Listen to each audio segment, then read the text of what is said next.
Hello, everyone, and welcome to the Cyber Hero Adventure Show. Let me begin by asking you a quick survey question. Based on that cool introduction, on a scale of 1 to 10, how grumpy are you seeing me just sort of sitting here? But don't worry, it's going to get a lot better because perhaps later in the show, you'll see why a 63-year-old man had to go to the dry cleaners to pick up a superhero costume. And in terms of substance, don't worry, it's not about me either. It's about our amazing guest, Herb Roitblat. Hey, Herb, how you doing? Hey, Gary. I'm doing fine. How are you? Why are you laughing already? Because you're entertaining me. Well, that's really quite excellent because, our mission, as you probably know, you see on the bottom of the screen, is to be the tip of the spear to pivot this entire ecosystem from fear, uncertainty, and doubt to fun. And, someone asked me recently, like, well, okay, we know what fear, uncertainty, and doubt is, and there's plenty to be afraid of, lots to be uncertain about, and much to be doubtful of. But what exactly is fun? And my experience so far is each of the unsung cyber heroes who toil in anonymity to keep us safe online also have an inner child and also have fun. So I have an insight into what's fun because you have a couple of dogs. I can see their nose, a nose or something like that in your shot. Tell us about your dogs. Well, I got two dogs. They're both mixed breeds. One is called Zach, and he's the older and larger one. The other one is called Annie. And they both decided they had to be here now to participate in the show. This is one of the most special moments since we've been doing the shows, because first of all, I'm a massive, dog lover. We had a long-haired dachshund named Brownie that was with us for 16 years, and if I could be the first interspecies marriage, I mean, she's at, just the perfect companion in every way. And I'm always the one who was at fault for some reason. Indeed. So, one of the interesting things is, well, wait a minute, Herb, we have some breaking news here. What does it say on the bottom? What is that? I don't know. The AI annual growth is supposed to be like 42% from 2020 to 2027 to reach $733 billion. Are you kidding me? I don't know anything about this artificial intelligence stuff, but what luck. You do. I do. And I think it's really hard to estimate what the actual size of the market is because it's going to be so ubiquitous that it's in everything. And how do you attribute a market value to artificial intelligence when my washing machine has artificial intelligence of some sort? Yeah. And let's just start really to unpack this, a little bit. And first of all, congratulations on your book. Thank you. I love this title, Algorithms Are Not Enough. Certainly not for me. I don't even know what that means. So can you, for our audience, just give us a kind of a one-on-one, like the difference between artificial intelligence and machine learning and, all that kind of stuff. Yeah, let's start with artificial intelligence versus natural intelligence.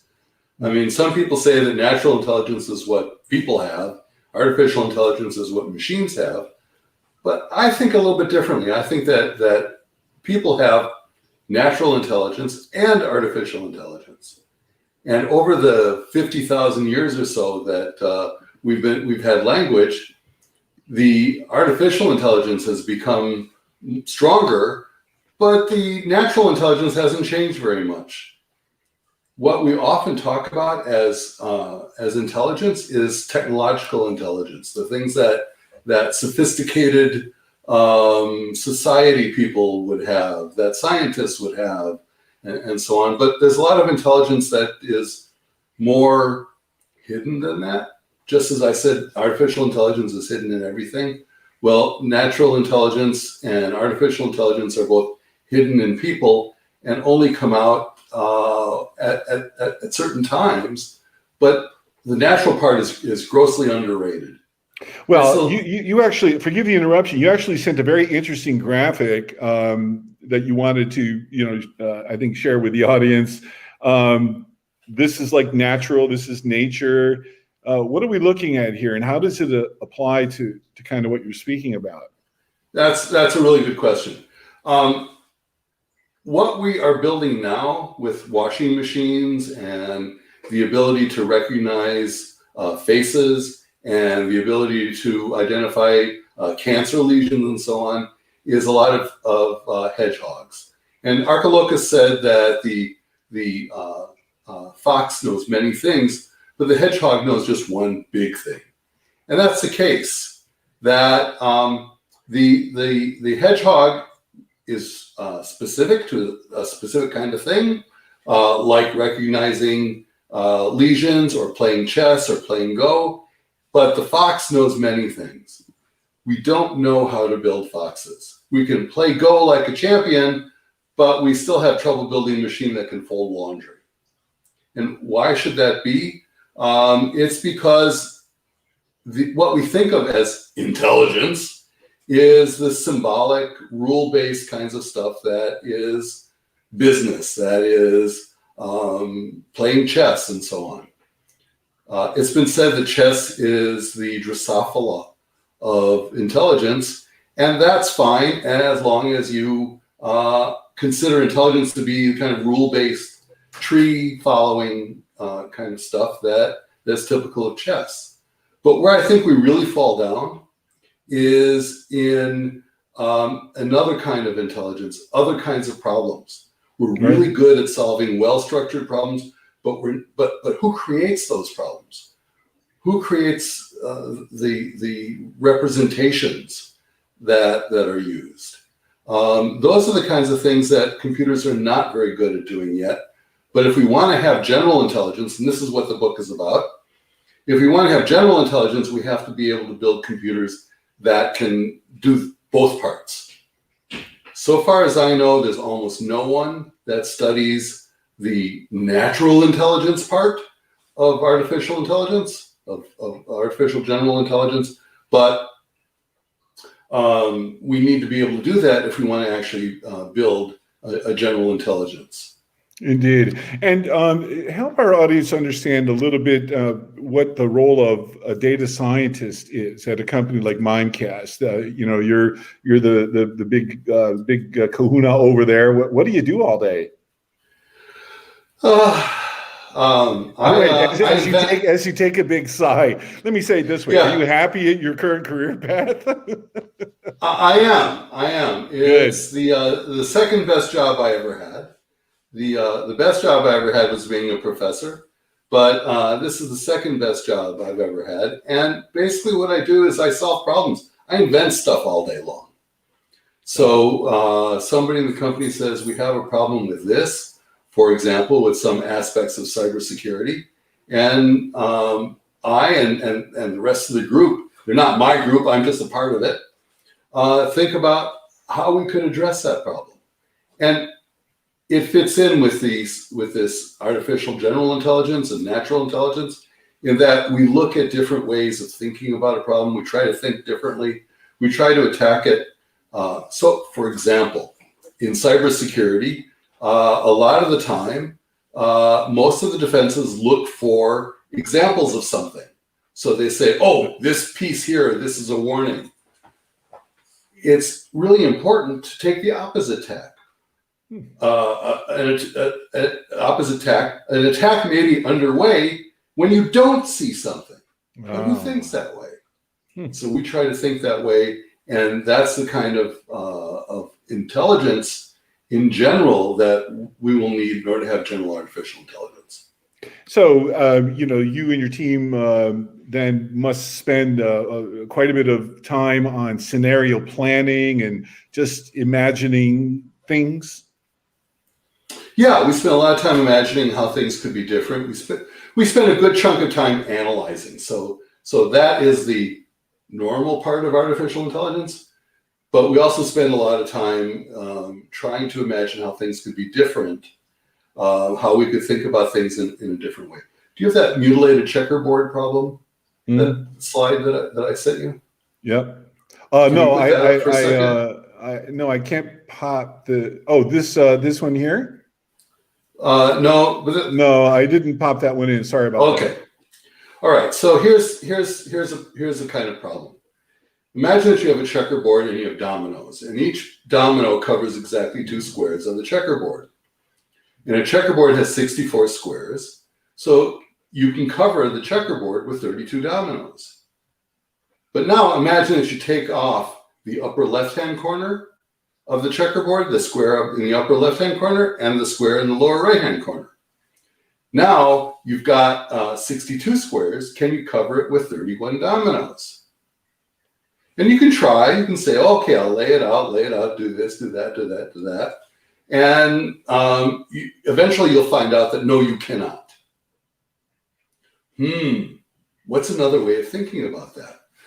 So here, imagine this situation. You go to a dance party. This is an old-fashioned one where only boys. Wait. Let's stay on the. Wait 1 second. Excuse the interruption. So what's the answer? What is the perspective? I'll get to that. Oh, okay. Because I'm going. Look, if I'm supposed to know this, we're in terrible shape.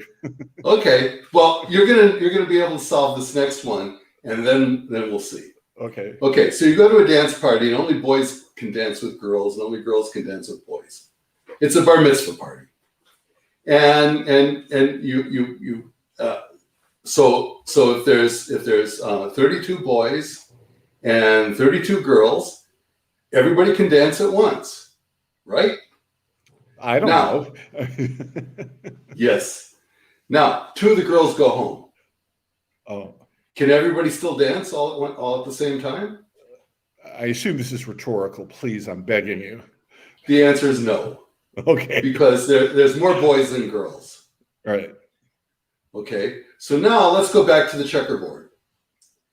We had dominoes that covered 2 squares. Well, every pair of squares adjacent to one another, one's got to be red and one's got to be white.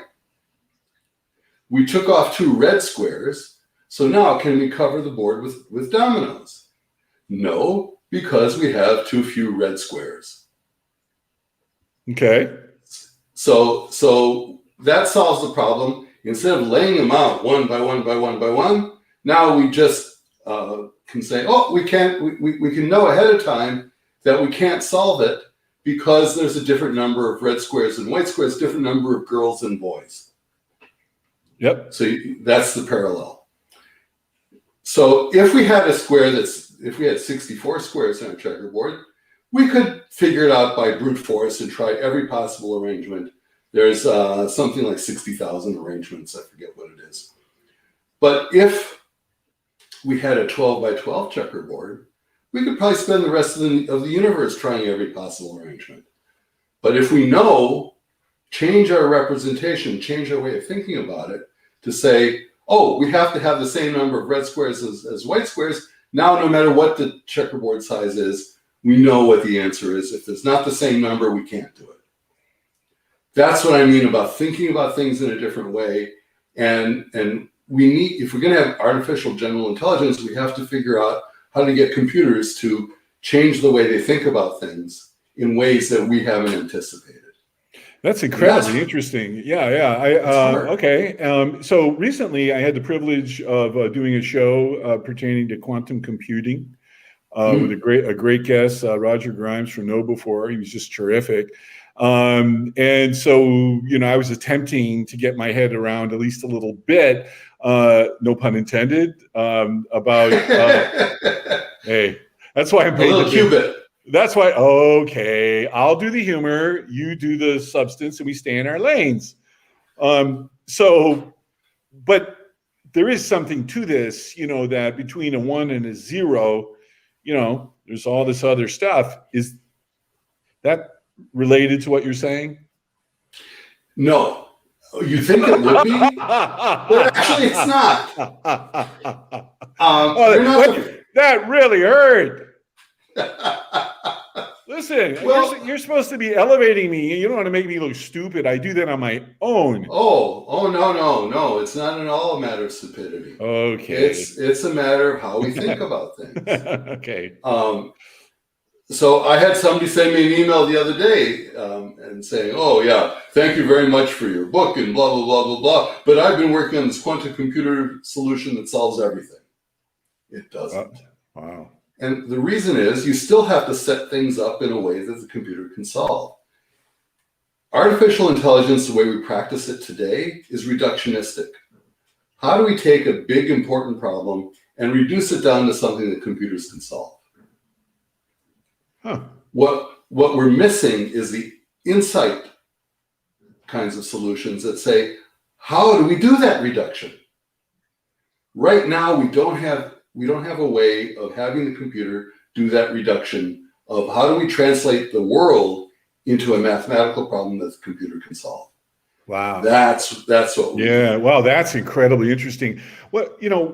Coincidentally, completely coincidentally, just popped in my brain. I was a reporter at a conference in Europe, and I had the privilege of meeting Garry Kasparov, who I'm sure you'll know was the first guy to play chess against a computer.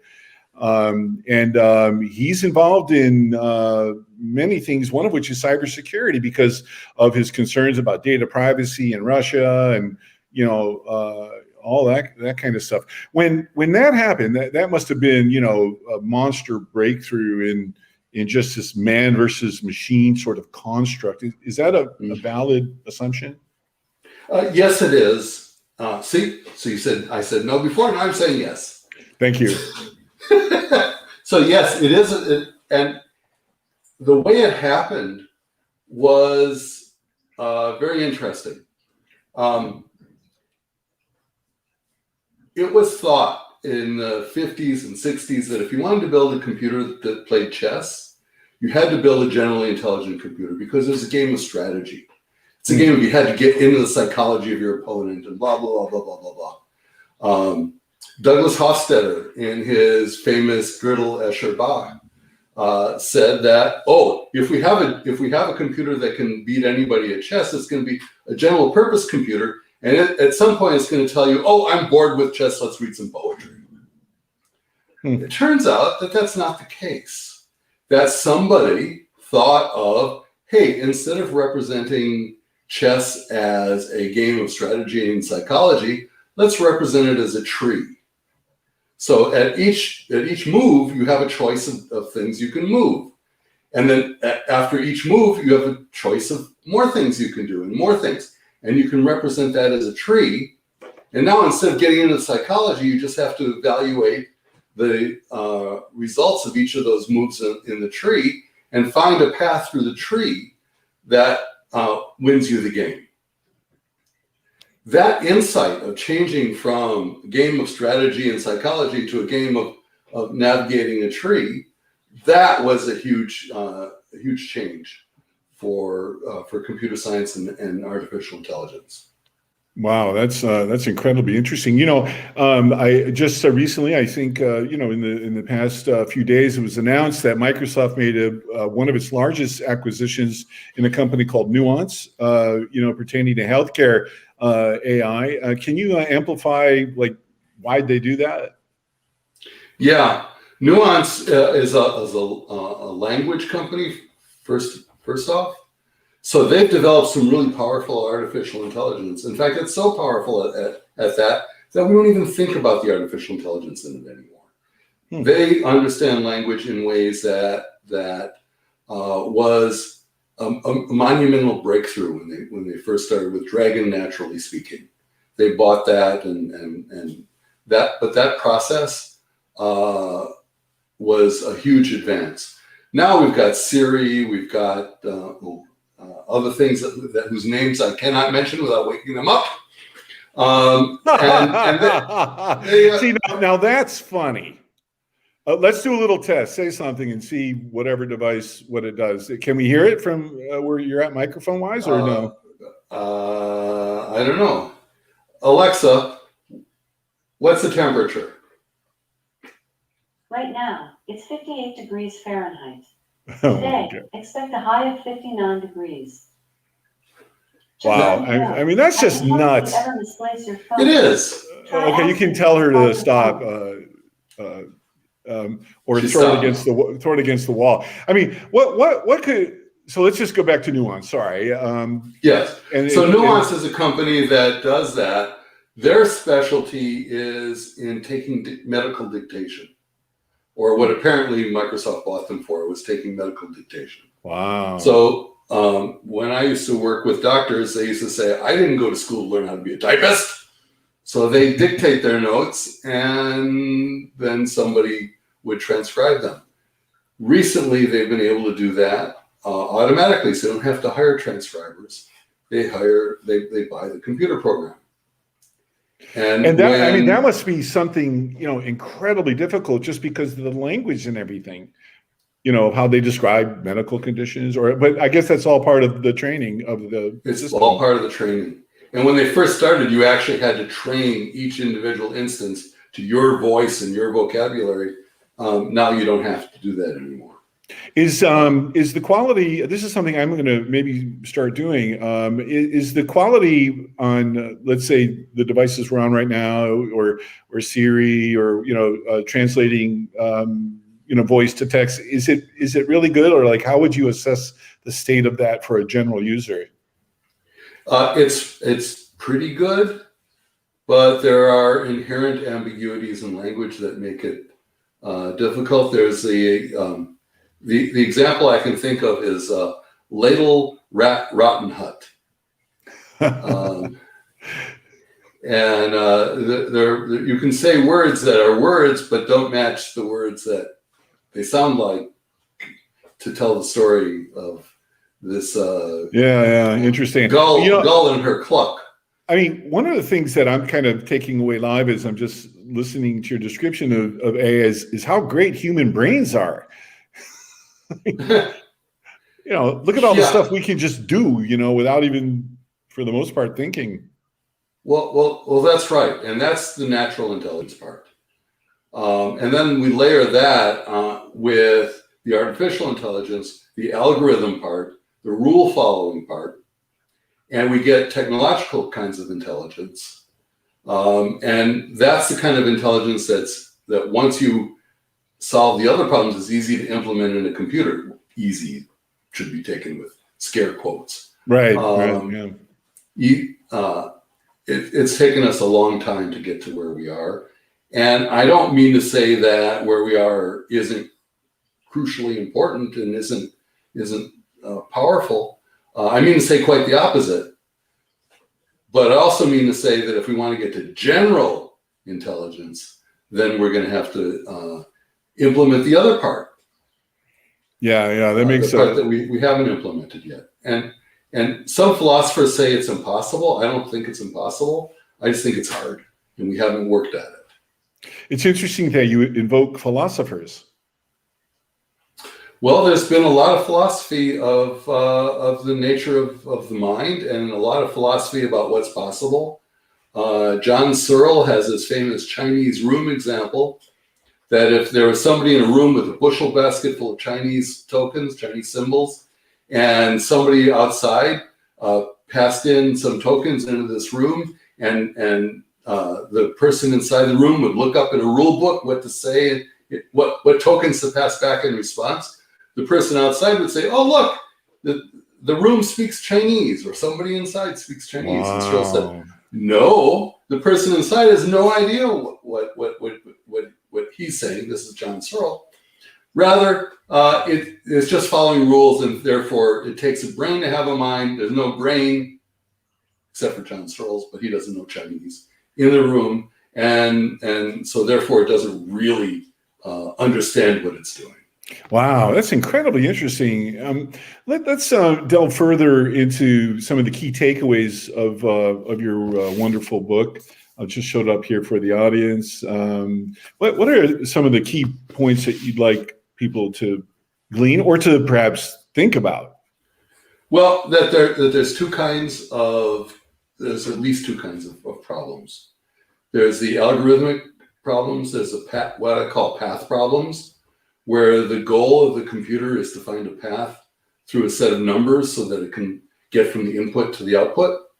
And then there's insight problems, like changing the representation in the mutilated checkerboard, so that if you think about things in a different way, computers right now can't think about things in a different way.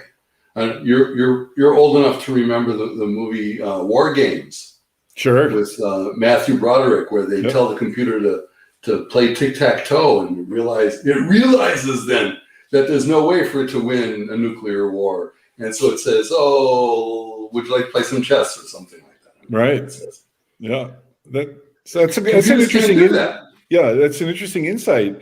I mean, can you share just sort of a high level perspective on the relationship of humans to artificial intelligence? Do people are they afraid of AI, just like in business and things like that? Yeah, I think people are, and I think it's there's two reasons to be afraid. One reason is, I think, legitimate. The other reason is not. If you're a truck driver or a taxi driver and you see autonomous vehicles coming on the horizon, you may have to change jobs. That's something to be afraid of, perhaps. But there are opportunities, other opportunities open up, and mule skinners were angry when truck drivers came along because they no longer had mules to run. Now they had to learn how to be truck drivers. Mm-hmm. So it's easy to be glib about that, but it's possibly seriously disruptive for a group of people.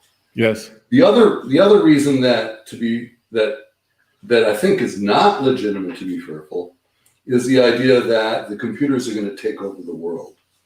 The Terminator trope is what I call it. The idea is that Skynet was installed, and by 2:00 the next morning, it had learned at exponentially increasing rates and decided that humans were a threat to it, and therefore it would destroy all humans. Right. Or that the computers will. Nick Bostrom has this example of the paperclip collector, whose sole job is to collect paperclips, and it takes over the world collecting paperclips. Ain't gonna happen. And there are mathematical reasons why it won't happen. There are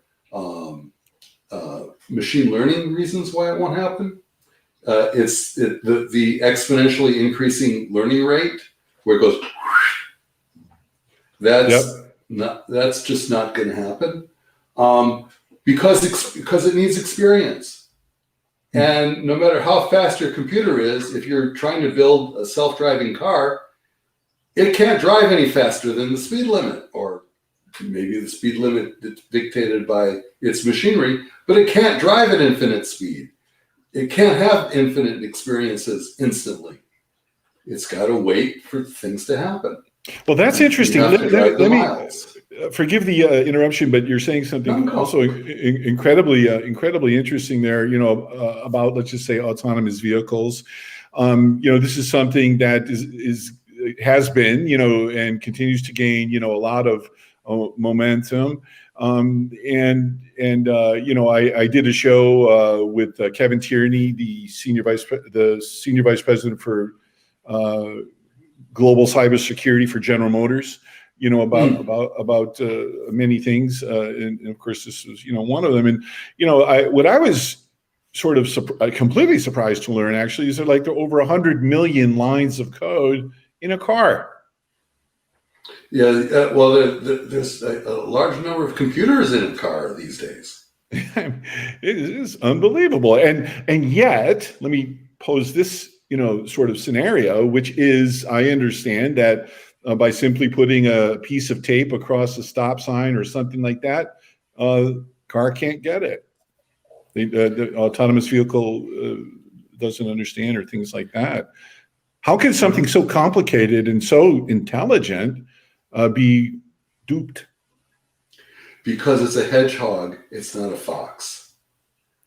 So it learns the specific job that it learns, and if the designers haven't anticipated this problem or that problem or this kind of problem, the computer doesn't have the information it needs to be able to deal with it. Is that like general So intelligence in the mind of a car, or in the people who are creating the autonomous vehicles? Is that it's general general intelligence intelligence. in the way that you would describe it? In the people, yes. In the car, no. Oh, that's interesting. The car is very specific. Yeah. And compared to how we used to build things, it seems more general, but it's not enough more general. Yeah. When So we go ahead. Sorry. No, I mean, you really, unfortunately, you got my mind thinking. I try not to do that too much on an average day. But Sorry. it's all right. So we have been hearing the promise of autonomous cars for some time. What's your assessment of when we're going to see them, kind of ubiquitous? Now we see pilots, all around. But what is the time horizon in your estimation of when it's like nothing, there's an autonomous car or vehicle, we just see it? Yeah, I don't really know how to estimate that in years, because it depends on so many factors. But we humans drive something like 1 billion miles a year. Wow. On the planet. Not I don't, you don't, but people in general. Yeah. All the autonomous vehicles in the world maybe drive 1 million miles a year. Wow. And they have to deal with people. People are inherently unpredictable. And it's going to take a lot of practice to be able to anticipate what people are going to do. A pedestrian walking along the sidewalk can suddenly decide to cut between two parked cars and walk across the street. There's an electric vehicle coming, they don't hear it. Yeah, exactly. But I wonder what the emerging data is. If they comparing, let's say, the number of accidents per human mile versus the number of accidents, versus in autonomous vehicles. Have you ever seen anything about that? Yes, there's been, I think, 3 or 4 deaths of due to autonomous vehicles, and I think in the U.S., I think it's like 30,000 a year vehicle deaths from human drivers. So I mean, yeah, we're talking about miles driven are a lot higher with humans than with autonomous vehicles, and deaths are so rare with autonomous vehicles that it's hard to make a real statistical prediction from that. I had heard somewhere an analogy to where we are about, let's say, autonomous vehicles or, just kind of AI. And that was, a long time ago when there was a guy who invented the elevator, the machine elevator. I forget the name of the very famous elevator company. Otis? Yes.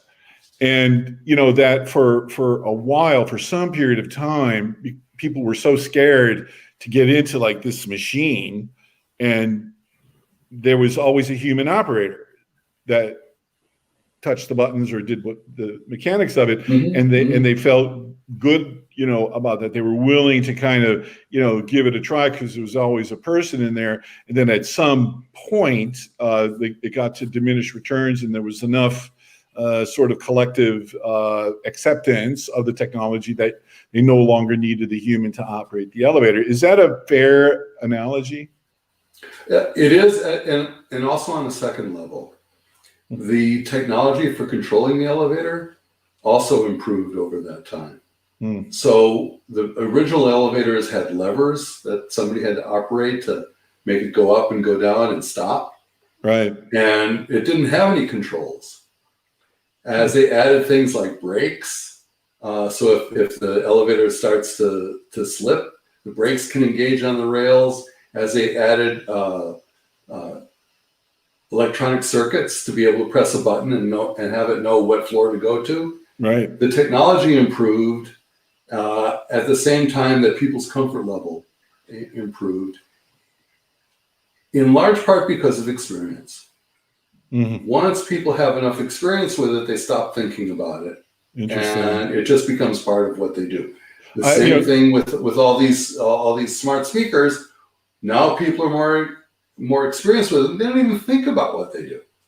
Well, I heard something just this morning, coincidentally, staying on cars for just a moment, about car repair shops and the way insurance adjusters use artificial intelligence in the form of photographs to assess the damage and the repair money and things like that, and kind of the auto repair industry, at least according to this article, they're kind of grumpy about that. They think it's inaccurate. Yeah, I saw that headline, but I didn't have a chance to read the article because I was talking to you this morning. Yeah, that's what it was. Yeah, so I mean, and that also goes back to that sort of sticky wicket, of machine sort of versus man, if that's It does, but there's another part to it, and that is that our technology is often as bad as we can tolerate, and at the same time, it's as good as we can do. So it's not inherently a problem with estimating remotely and algorithmically, which is what those computer programs do. From a picture, it's a matter of, you take a picture of the accident, right? A picture only reveals so much information. And in the future, my guess is, and I don't have any insight on this except to guess, in the future, it will take more than just one photograph to make an estimate. It'll have to take some 3D rebuilding of it and some 3D pictures. So you take maybe 3 or 4 or 5, figure out how to put them together and how to get a better estimate. The estimates may in fact be poor right now, but that doesn't mean they can't get better. Facial recognition now is good, but it has problems with certain kinds of people, certain races, certain lighting, certain orientations. It can get better, but it's based on what we have today, not based on what the computers can do. Let's segue then, today as we're kind of wrapping up. Man, I can listen and learn from you all day, Herb. Thank you so much for who you are and what you do and for spending time with us today. I know our audience, just loves this. So just kind of segueing a little bit into COVID and the whole notion of tracking and data privacy and sort of artificial intelligence, let's say compared to nation states like China. China has very advanced systems to track human beings, and it had nothing to do with COVID. I mean, they come up with some type of score based upon a person's behavior, and then there are ramifications for that, and so it seems like we wouldn't want to do that because we just have a different value system pertaining to personal privacy and individual rights, and it's in the Constitution, stuff like that. Tell us about that. Yeah, I agree with you.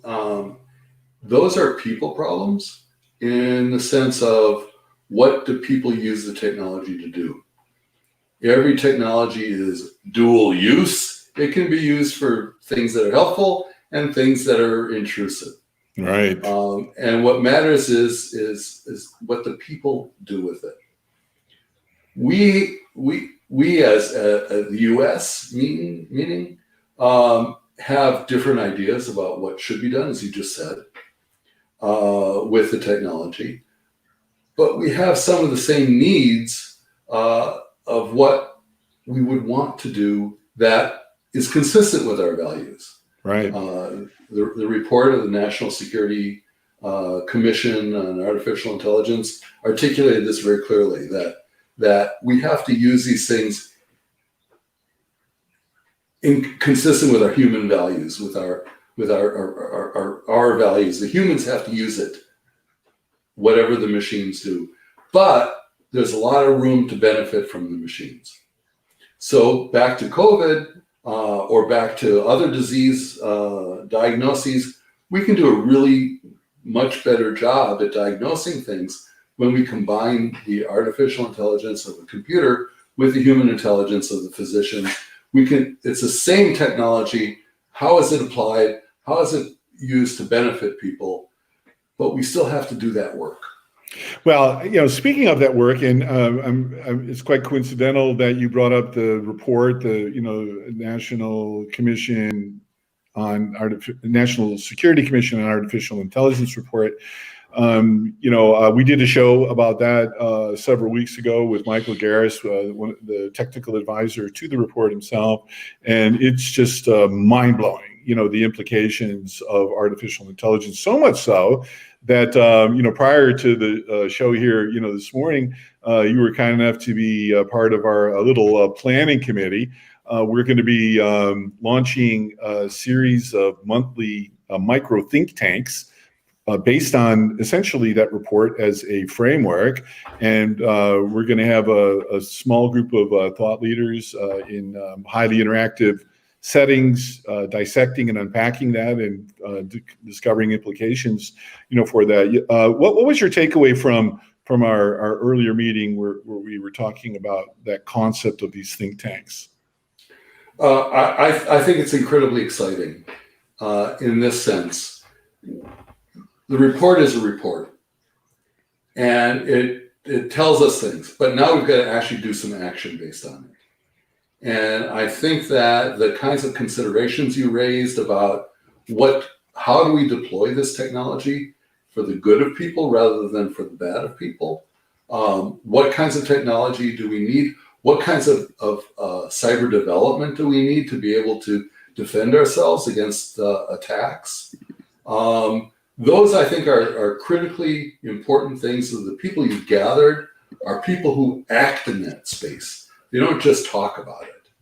And I think that what we have to do now is move that forward, help to develop policy that's based on rational assessments of where artificial intelligence is, where it's going, what it's going to take to get there, and how are we going to employ the resources that we have, what resources do we need, and what are the values that should be driving this kind of progress. And that's where the think tanks come in. Indeed. I'm going to see if I can pop up something here. I'm not sure if this is going to work or not. You see this on my screen now? Yes. So this is, the basic idea that we're going to have a series of micro think tanks, which is different than webinars for a number of specific reasons. And what you were just talking about, Herb, you can see here on the screen. This is a copy of the final report, which is really our origin story and the rationale for embarking on this, rather lofty endeavor. And tell us about this report, at least from what our audience is looking at here. Well, I got to tell you, I was really worried about these things, and I had no idea that there was a group of smart people investigating and preparing a report on the topic. I was so relieved in a way to see this report come out, because it was what I was trying to figure out how to persuade the government to do. And I don't have any persuasive power with the government, but this idea, the kinds of stuff that's in here, the economic impact, the security impact. I do some of my work on cybersecurity.